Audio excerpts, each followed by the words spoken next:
वक्रतुंड महाकाय सूर्यकोटि समप्रभा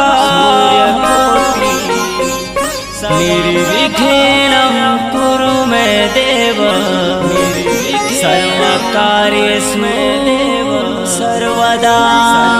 गणपति बाप्पा मोरया, गणपति बाप्पा मोरया।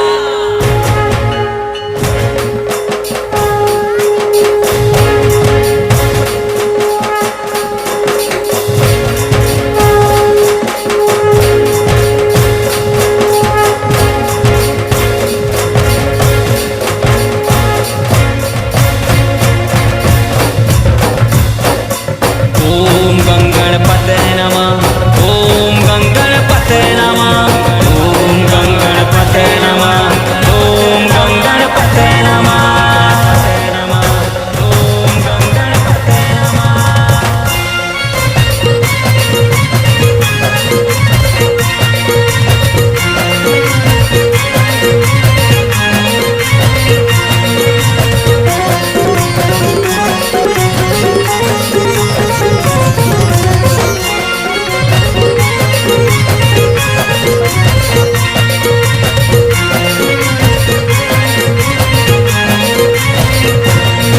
बाबा लंबोदर तमे गजाधर, बाबा लंबोदर तमे गजाधर, प्रभु गजपदन मोरिया मोरिया बाबा पार्वती नंदन, पार्वती नंदन।